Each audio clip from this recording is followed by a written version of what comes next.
Hi guys, James at Rampant Lion Reviews again for you today with another beer review. For this one, we are going to head over to Canada once again for the first time in what feels like absolutely ages.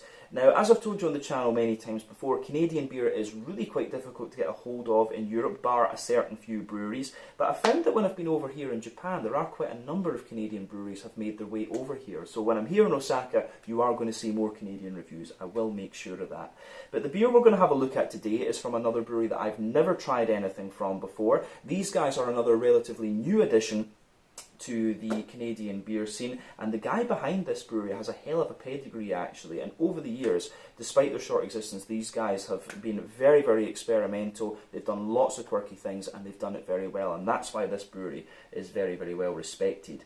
But the beer itself is a style that I haven't had too many of on the channel over the years. There's really not that many of these about as far as I'm aware, and it is quite an interesting style. It's kind of, I guess, the umbrella that you could put this beer into, or this beer style into, is one that I've been gradually getting more and more interested to over the years actually. So this should make for quite an interesting review, I think. Needless to say, I'm very, very curious to see what it's going to have in store for us. Hopefully it's another good beer, hopefully it makes for an interesting review, and as always I hope that you guys watching enjoy my take on this one as well. So yeah, for this review then, we are going to head to Toronto in Ontario.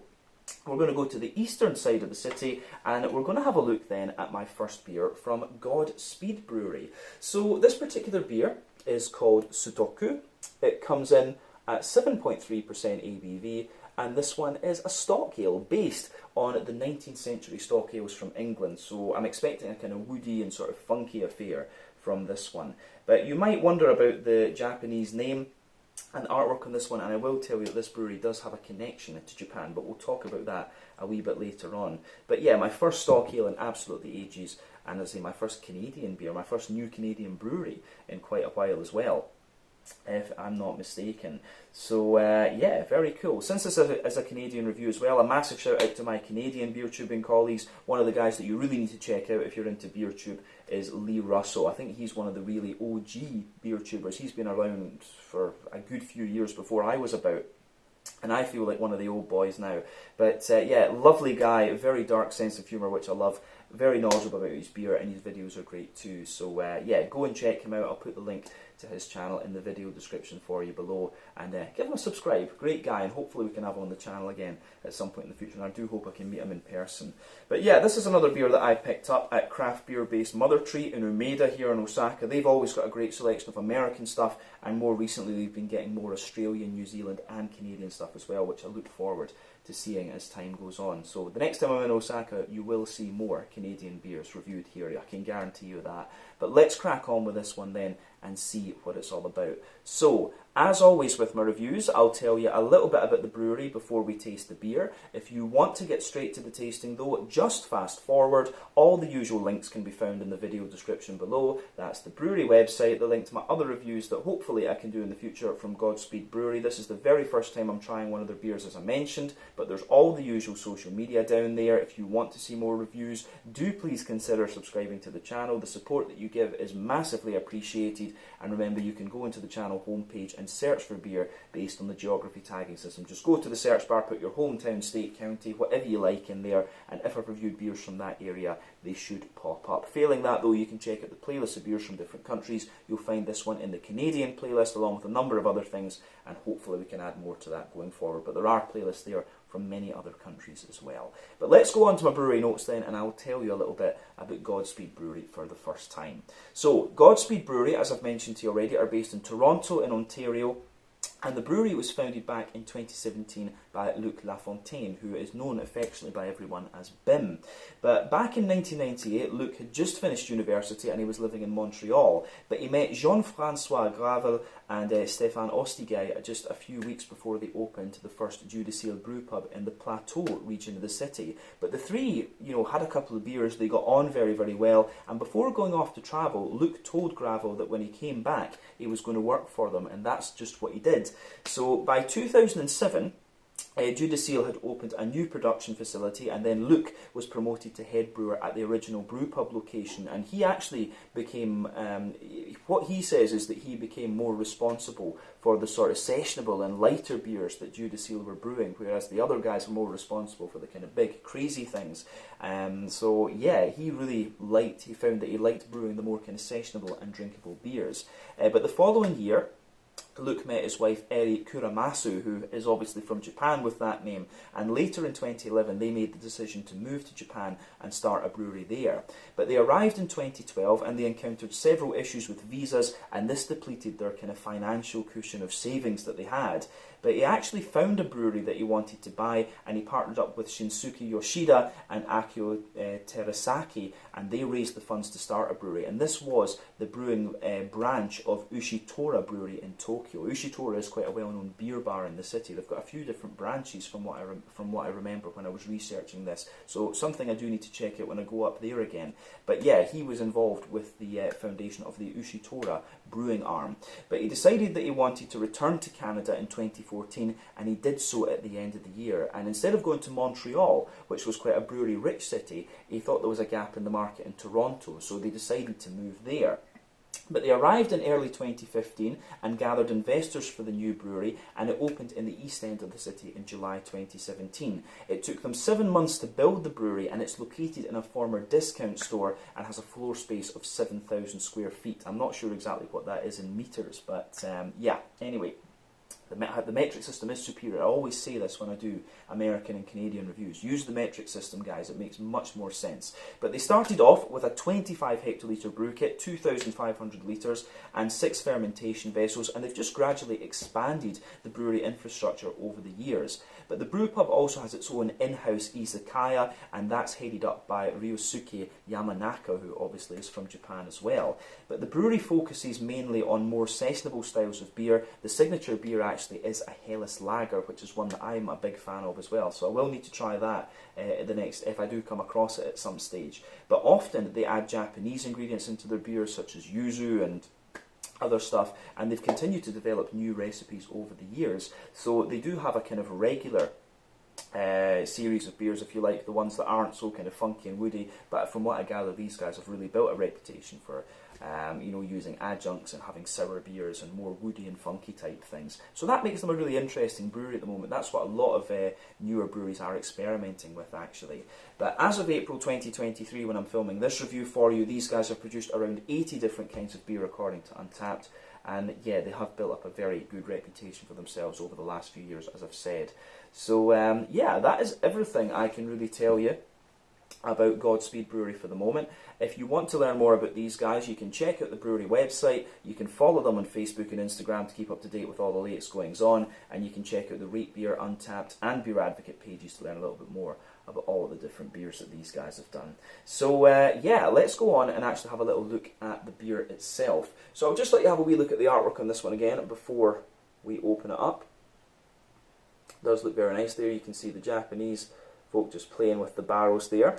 But it tells you a little bit on the side as well. It says the stock ale inspired by the keeping ales of 19th century England. But back in 19th century England, stock or keeping ales would develop in cask over many months and take on distinct lactic acid and Brettanomyces character. Sutoku takes inspiration from the long-forgotten beers of great distinction. Brewed using East Kent Golding hops, Sutoku was crafted using a makeshift Burton Union system of oak casks to ferment and mature the ale in. The result is a complex, funk-forward stock ale that harkens back to another era. Cheers. So yeah, that is pretty cool. But you can see one of the brewery symbols there, just on the bottom of the bottle there. You can see what is it?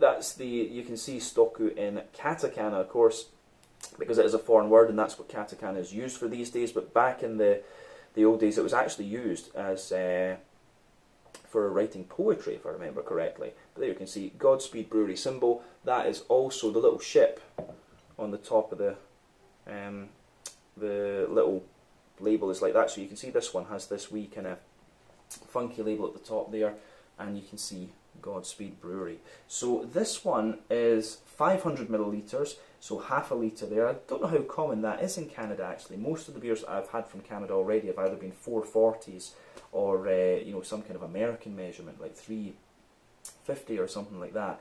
But yeah, as we said earlier, a 7.3% stock ale. This should be really interesting. So let's get this guy out.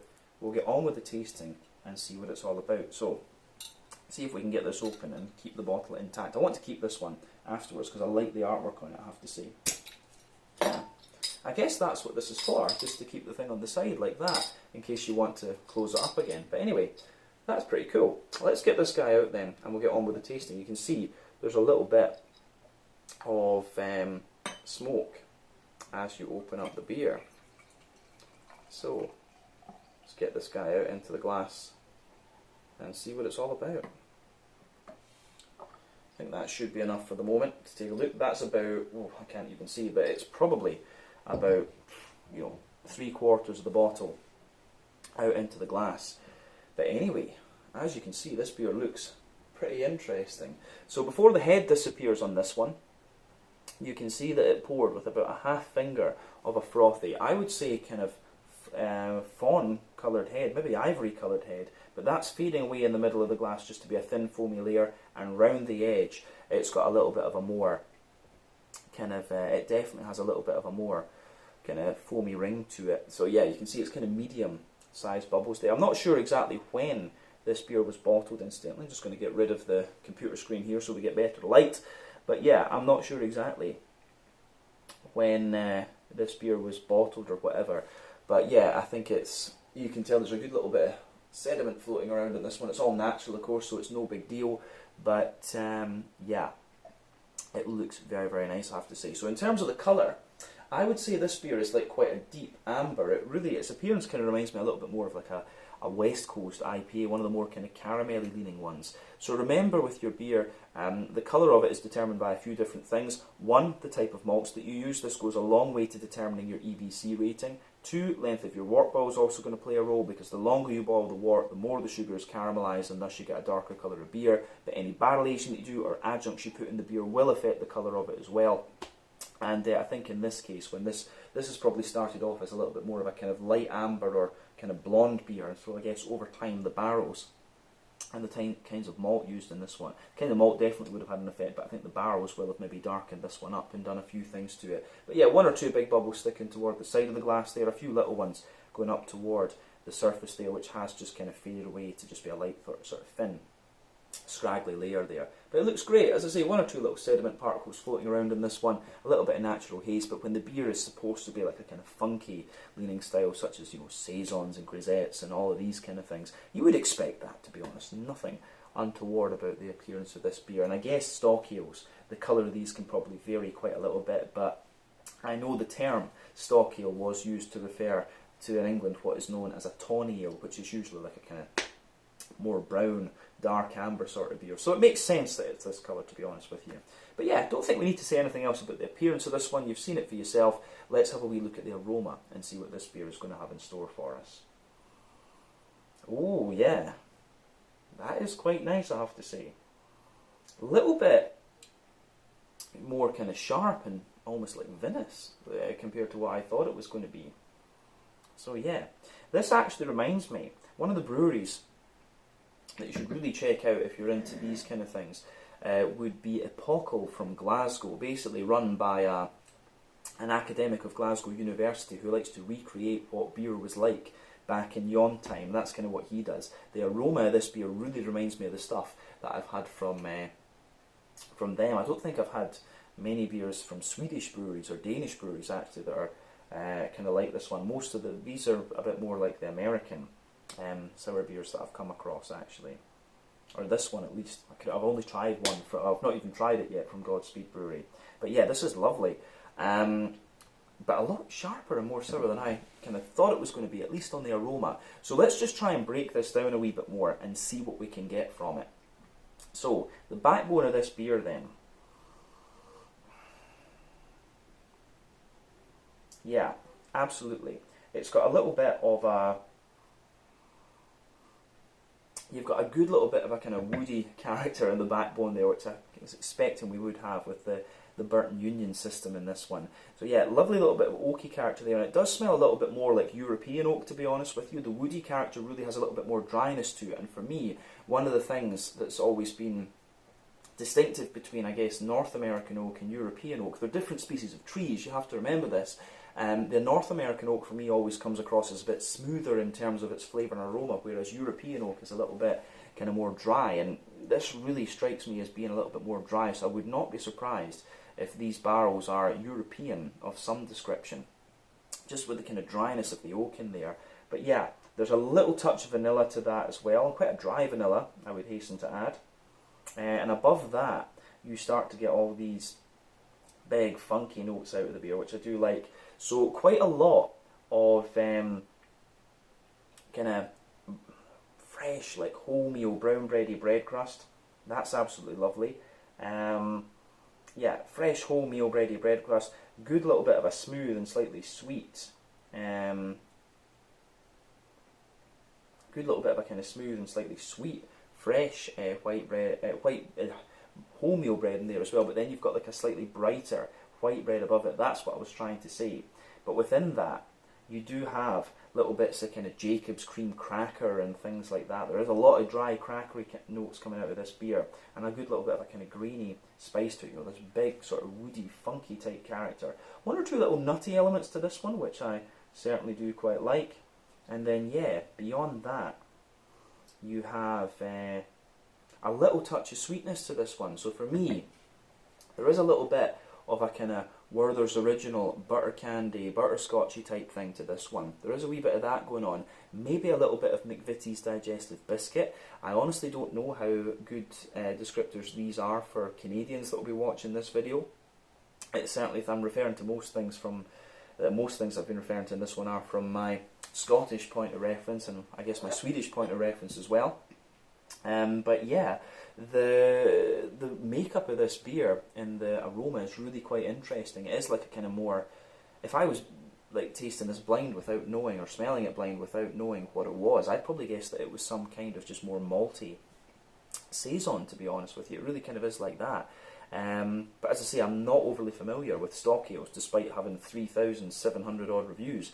It's just how things go sometimes. You will find new things all the time that you've not tried before, and it's great. It's great fun when you get stuff like that. To be honest, I think that is probably everything we can really say about the malty and yeasty side of this beer. You do get a little bit of the hoppy character out of this one as well. There's still a bit of green component there. So for me, generally speaking, English hops are a little bit more earthy and herbal leaning than, say, the German Hallertaus and Tettnangers, which are a bit more brighter and grassy, the Czech Sats, which is a little bit more kind of floral and spicy, and then the Slovenian hops are very, very smooth, the Styrian Goldings and things like that. So in this beer, you can smell a little bit of that earthiness being a bit more prevalent. You've got a good little bit of herbal character there as well, but for me, there's still quite a wee bit of floral and grassy note coming out of this beer, and it's kind of promoted a wee bit by the Brettanomyces and the Lactobacillus in this one. So yeah, the way that this goes together is quite nice. I love, you know, I've realised I've probably just told you lies actually. One of the breweries that's just come into my head in Sweden that do things like this are Brekeriet from Landskrona, where I used to work. You know, I feel a bit dumb that I forgot about that. So yeah, the aroma of this beer is kind of like, they like to muck around with Brettanomyces and Lactobacillus and stuff like that. So yeah, this beer does remind me, the aroma of this reminds me of some of the stuff I've had from them over the years. So yeah, the hoppy side of things though, good little bit of grassy zestiness, wee bit of floral character as I've said, but yeah, good more earthy herbal character to it. Let's focus on the kind of sour side and fruity components of this beer. So for me, underneath the sour side of things, there's a little bit of a kind of sultana, you know, dried white green grapes. There's a little bit of oily pear, maybe a little bit of like a fresh green apple, but then you've got the kind of vinous note sitting on top of this one. It's like a kind of white wine barrel almost. It's got that big sort of white green grapey just tartness to it, if you like, the sort of tanniny notes. I get a little bit more leather out of this beer the more I smell of it as well. But yeah, sharper kind of Lactobacillus, Brettanomyces notes in this one, but a lot of pear, a lot of kind of, maybe a little bit of apricot as well, but oily pear, sultanas, and a good little bit of gooseberry and fresh green apple. Interesting stuff, I have to say. Really quirky aroma, this one. So as I always say, take a wee bit of time to enjoy the aroma of these beers before you get stuck into them, especially when it's stuff that you don't really know that well. But I think it is about time that we have a taste of this and see what it's all about. So this one is the Sutoku, a 7.3% stock ale based on the old 19th century English stock ales from Godspeed Brewery in the east part of Toronto in Ontario over in Canada. Slàinte, skål, cheers, and since we're in Japan, kanpai.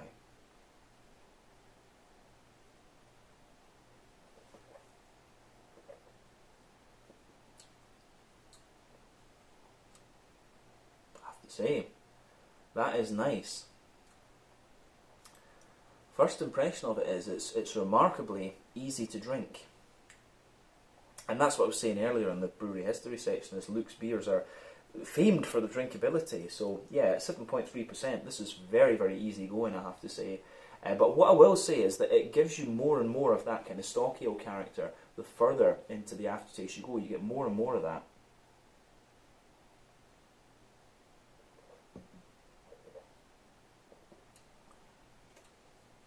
So, yeah, the way this beer goes together is really, really nice. It's actually a lot more, I will say, it's a lot more sweet and kind of woody and malty leaning and funky. It leans a lot more toward that side of things. I thought this beer was going to have a little bit more sourness to it, but it really is. It smells as if it's going to be quite sharp and vinous on the aroma, but it's really not this one actually. This beer really deviates from what you expect from the aroma in a certain sense actually. But I will say this is a lovely beer. I like this one for sure.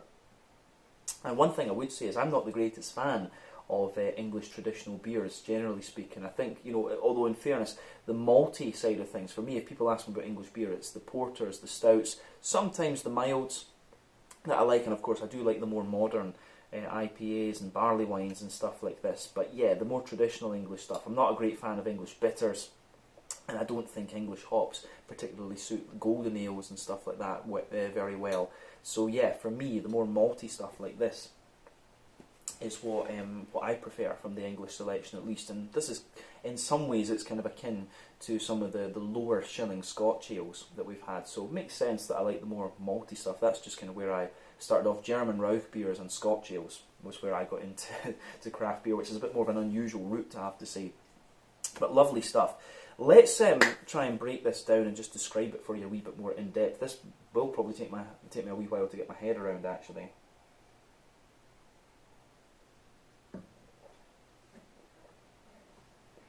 But yeah, when you take the beer in, it's got a lovely, it's very clean and very easy to drink, like I say. And then in the middle third of the palate, we'll start there as we always do. You get more and more of this kind of funky, woody, bready character just pushing its way out, so you can feel the backbone of the beer. It's got that lovely kind of dry European oaky character to it, and you can feel that toward the back of that middle third of your palate, the oaky character is a lot drier, but as you move further forward, it just smoothens out a wee bit, and it gives you a wee touch of vanilla as well. But yeah, as I always say, more dry and bitter flavours come out further back on the palate. Sweeter flavours tend to come out a little bit further forward, so you've got this nice woody layer. Above that, you start to get a more kind of wholemeal, brown bready bread crust. And then you've got a few different layers of bread. It's definitely like a kind of more grainy wholemeal bread there, and then the white bready character above that.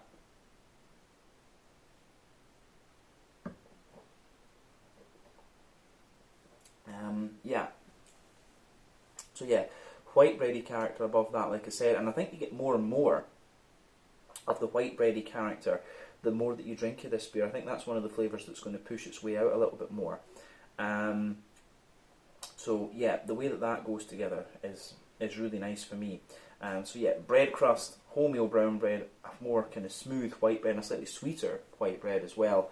And above that, you start to get the more kind of brown sugary notes out of the beer. So there is a layer of a kind of dry, leathery sort of character coming out of this one.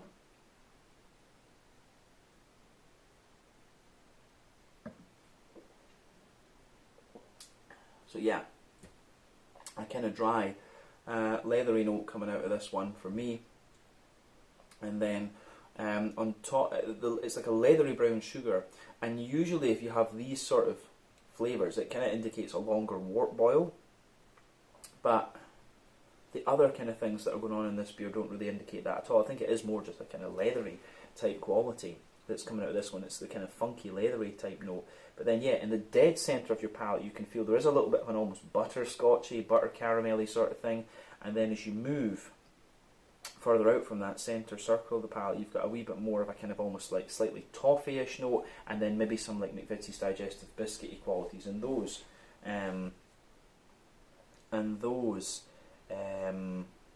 Move out from the those definitely kind of, they all sit on top of that kind of leathery character that I was talking about. The other thing I would say is you get the smoother woody notes out of this one, and you get a wee bit of a more kind of nutty character in this beer as well, which I certainly do like. So yeah, this beer gets a thumbs up from me. I really like how it goes together.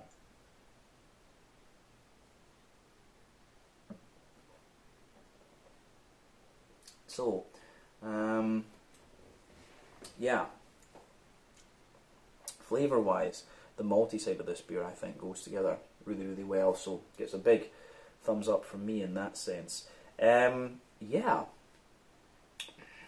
good stuff. I think that's everything we need to say about the middle third of the palate in this beer, so we'll go to the back third of the palate and see what that's all about. It's kind of similar, to be honest with you, but you get a wee bit more of the yeasty note out of the beer.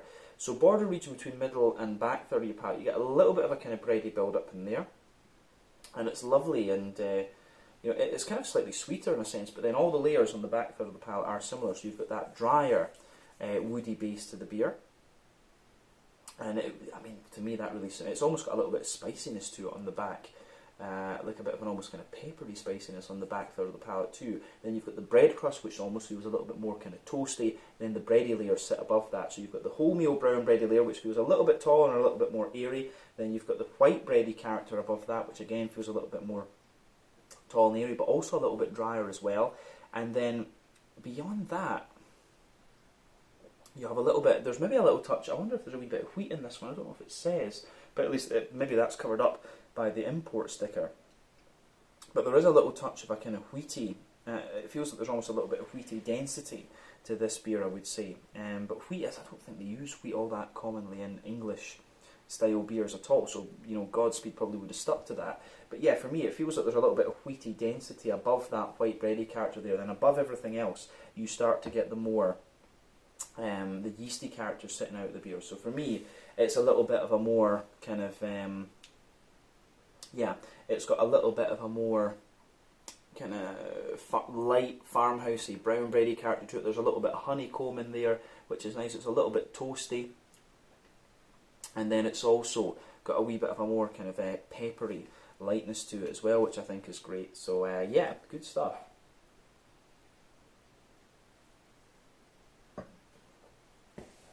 But yeah, this is a very, very nice beer, I have to say. I like this one.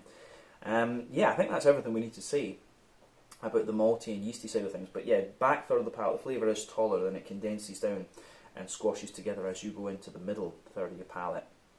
So, hoppy side of things then. Back corners of the palate, you've got a wee bit of earthiness in there.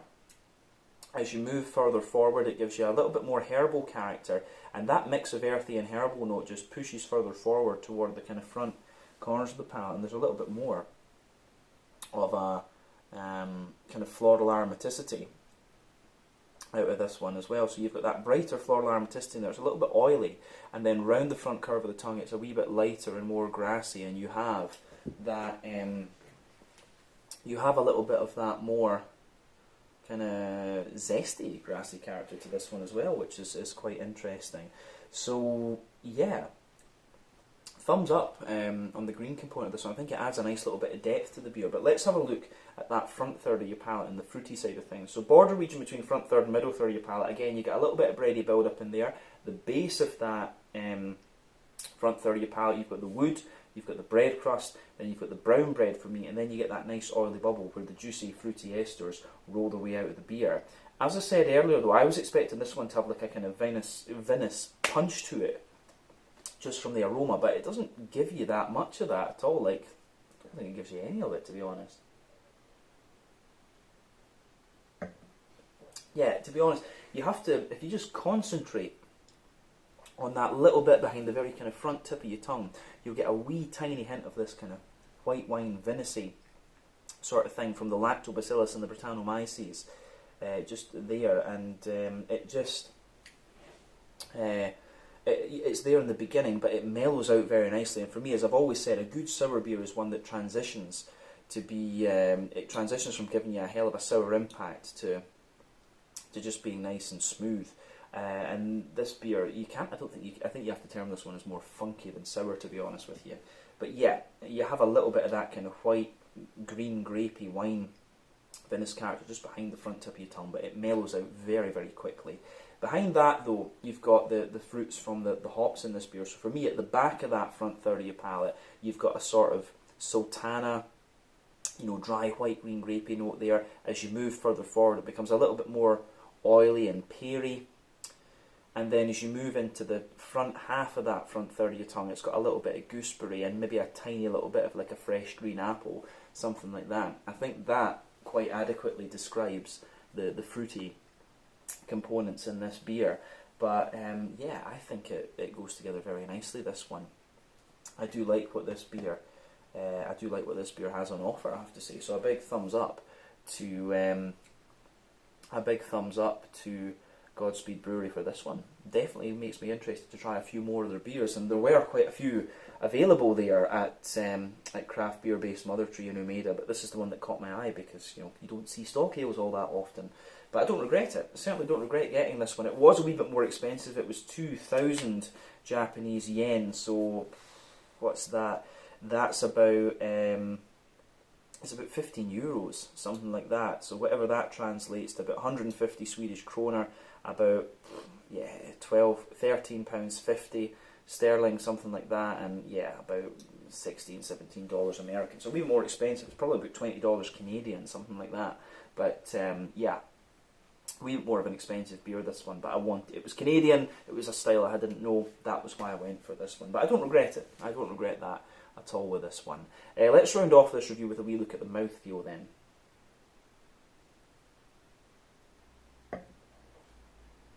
So for me, as I've said, I'm just going to put the rest of this in because there might well be more sediment and stuff further down, and there was a wee chunk just went out there.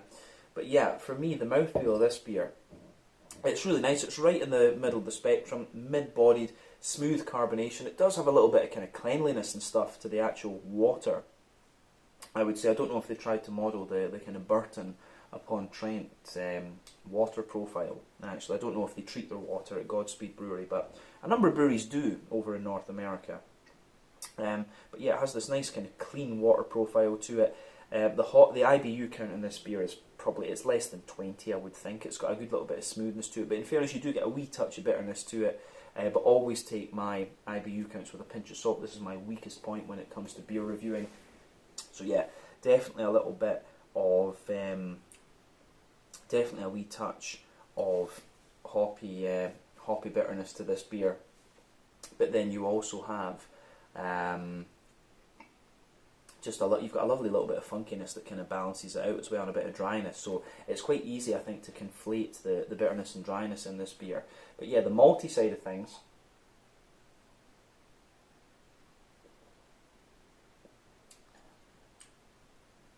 I will say that just with that extra sediment there, this beer's got a little bit sweeter. So be aware of that if you're pouring it. This is probably a bottle that you would share with friends normally.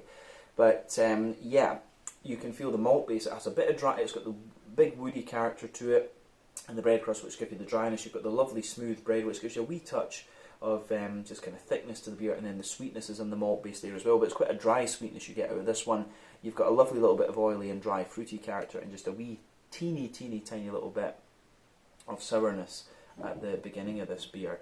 But yeah, I think this is very, very nice, and I'm glad that I picked this one up, I have to say.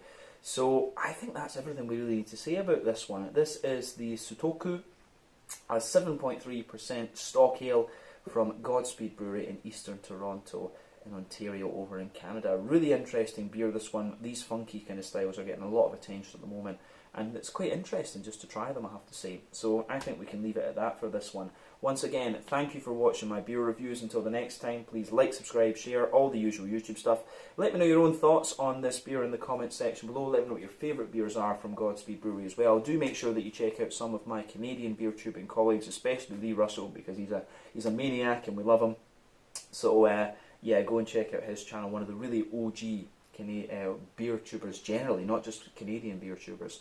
But yeah, this was very, very nice, this one, and definitely cool to introduce another new Canadian brewery to here on the channel. So once again, thank you for watching my beer reviews. Until the next time, like, subscribe, share, all the usual YouTube stuff. Let me know your own thoughts on this beer in the comment section below. Let me know what your favourite beers are from Godspeed Brewery as well. Let me know some other Canadian breweries I should check out. And I will see you guys in the next one. Slàinte, skål, cheers, and kampai. Hopefully we can do an out and about video in Toronto with these guys at some point. That would be very, very cool.